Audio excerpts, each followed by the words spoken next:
didn't think it. Halo semuanya, perkenalkan nama saya Kade Sukmadevi. Saya berasal dari kelas 11A. Di sini saya akan menjelaskan tentang struktur dan fungsi sel. Sebelum ke struktur dan fungsi sel, kita mencari tahu terlebih dahulu apa sih itu sel. Nah, jadi teman-teman, sel itu secara etimologi berasal dari kata bahasa Latin yang artinya cella, yaitu ruangan atau kamar penyimpanan. Sel ditemukan oleh ilmuwan Inggris yaitu Robert Hooke pada tahun 1665. Dia meneliti sel gabus dari dinding sel di tumbuhan yang sudah mati dan dia menemukan sebuah ruangan kecil yang disebut selula. Sel juga dapat dideskripsikan sebagai unit terkecil dari makhluk hidup. Sel secara biologis yaitu unit struktural dan fungsional. Secara struktural, sel memiliki 40 miliar sel menyusun tubuh manusia.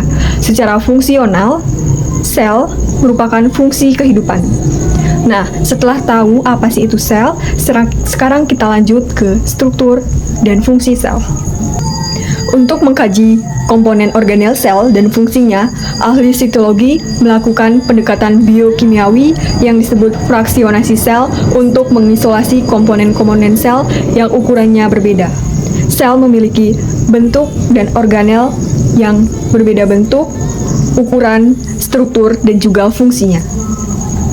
Pada komponen-komponen sel dan organel-organel sel yang terdapat di dalam sel eukariotik adalah sebagai berikut. Yang pertama adalah membran sel atau membran plasma. Membran sel adalah lapisan tipis yang membatasi sel dan lingkungan sekitarnya.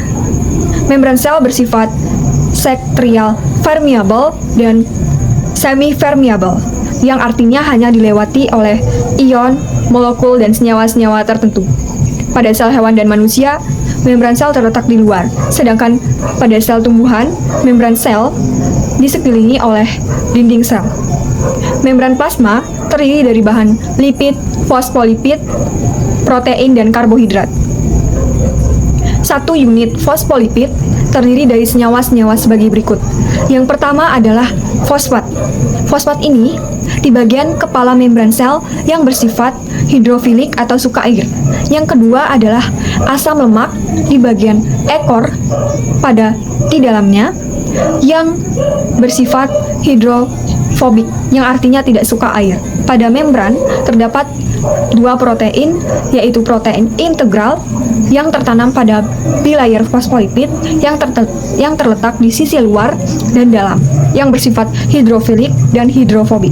Yang kedua adalah protein periferal yang terikat secara longgar pada permukaan membran. Komponen protein dan lipid pada sisi luar dan sisi dalam bersifat asimetris. Pada membran sel terdapat karbohidrat yaitu oligosakarida. Oligosakarida terikat secara kovalen dengan lipid yang disebut glikolipid, sedangkan oligosakarida yang terikat secara protein disebut glikoprotein. Fungsi dari membran sel yaitu yang pertama mengontrol masuk dan keluarnya zat dari atau ke dalam sel. Yang kedua adalah untuk sebagai pelindung isi sel agar tidak keluar. Yang ketiga adalah sebagai reseptor rangsangan membran sel dari luar sel. Ini adalah gambar dari membran sel.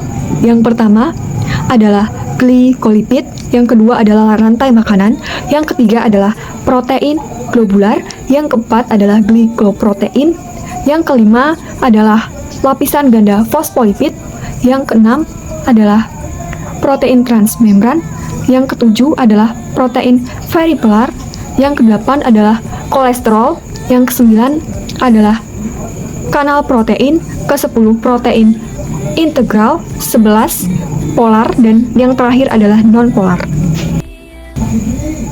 Bagian kedua adalah nukleus. Nukleus merupakan bagian penting dari sel yang diselubungi oleh membran ganda berupa membran luar dan membran dalam.